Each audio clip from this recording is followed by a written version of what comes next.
there's not many people that can say that. You know, we can make plants grow and clean the soil at the same time. So if you can imagine the scale in the state of Florida, and with what Charlie Crist is trying to do, clean up the soils of Florida, and where the homeowner is driving the market is to the green market. The homeowner is recognizing chemicals. The homeowner doesn't want, is looking for alternatives, and you know, maybe this is it. That's the name of our show, every Saturday, Scrivner's Green Guarantee. Yeah.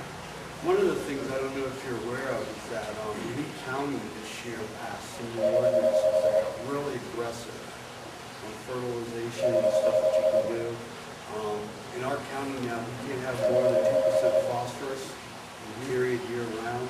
May, June, July, and August, we can fertilize it out.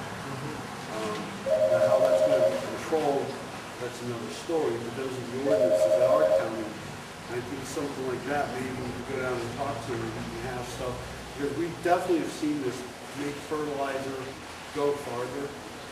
You know, using less chemicals and less fertilizer to go farther. So when we get into those months, if your plants are strong from your soap product, I don't feel we're going to have a drop-off, even though we're not allowed to fertilize through those months, because the plants are going to be able to sustain themselves through longer version. And I'm sure it's not going to be long for the whole state's going to be like that. And they're bringing phosphorus, whether you believe it or not, for a lot of the red tides, they're dying off. So that's the first avenue that they're taking, is knocking phosphorus out of the fertilizers. But I think with the soap, if it helps do that, you're not going to need all that stuff in the ground and try to get a plant to live. You know, it sounds to me, as I listen to all of you talk, that in many ways, what this product does is it actually allows the plant to do what it's supposed to do. You know, so many of the things that we put onto plants these days are to try and get the plant to do something different or something extra. And in many ways, it sounds to me like what we're really saying is that this product helps allow the plant to do what it's naturally supposed to do and bring out the best attributes of the plant. Again, how much more natural can you get? You can't. You know, God created a perfect plant and a perfect world. It was man that screwed it up. Yes. So a lot of the faults that we have in our plants is our own creation. When we can come back and try to do some remediation with the product, that's fantastic. Yeah, that's right. That's right. You know, for 100 years, we've been introduced to chemicals, and everyone under the sun has, you know, sprayed everything and put everything in the ground, and you know, we're all trying to get this effect for hundreds of years. And you know, the soap doesn't make this plant grow because of a nutrient or a fertilizer. The soap, we're coming at it from a different angle. The soap triggers a reaction. It triggers a response, a God-given natural response in this plant that makes this plant do what it's supposed to do. And at the same time, while it's triggering this response, the soap, you know, has extremely small particles which clean the plant. So by using the plant's own translocation system to take in water, we're cleaning it from the outside in. And if we can clean it and trigger it and make it do the things that we want it to do, isn't that safer than putting you know, tons and tons of chemicals on our plants to make them grow? You might want to talk. You might want to talk too about the fertility level of the soil. It's not a replacement for fertilizer. Maybe one of you say that. You need to keep your fertility levels up in any crop you're doing. Right. Well, this you might refer to it as a legal steroid. Okay, and that's really what it does. It does kick that immune system in, so it's stronger and more aggressive and grows a lot better. Now, it does not take away the fertilization.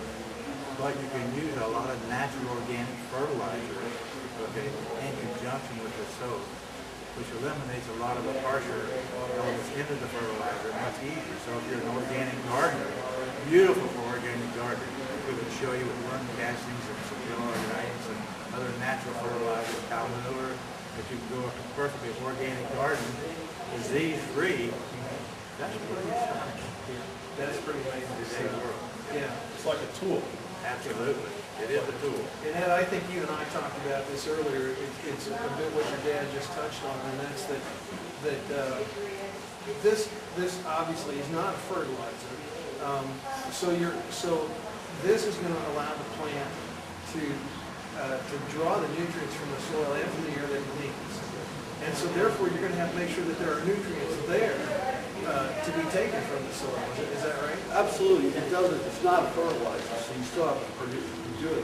One of the things we found is how much we could reduce the amount of fertilizer we were using and using hay. And it seemed like it took it all and used it all instead of wasting so much of it that got locked up in the soil. It seemed to help it release into the plant. So you can't use it without fertilizer, but it definitely seems to reduce the amount of fertilizer that you have to use to get the same results, you know, as the yard next door.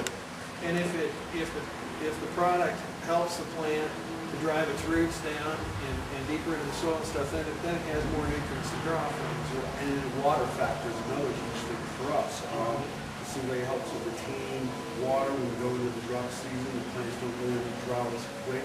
Where you look at one yard side by side, it might be day 5 with no rain, 85-degree temperature before you see stress, and then it might be day 9 before you see stress with the soap product on the same grass. Right. I mean, eventually it's going to see stress too. It's not a drought-resistant product, but it definitely made the plant tolerate the drought a lot longer. And down here, we go into water restrictions where you can water once or maybe no time.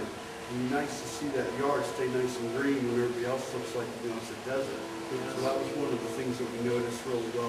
And we talked earlier too that in Southwest Florida, there's very little native soil. When you talk about we make plants do what they're not supposed to do, and the reason why is because everybody wants a native plant. And I said, well, where are you planting it at? Because most of the homes down here are fill to the bottom of the lake. It's not the true native soil, so why is the native plant working? It's not in native soil. And one of the things this helps do is it helps seem like it makes it work better in different soil conditions throughout Lee County. And that's what's nice because a lot of times it's, I mean, just in one county I can see a pH range be 3 points difference down the road. And it's all depending on where that fill came out of the. What's nice is this kind of alleviates it all equally as well. Higher pHs are, you know,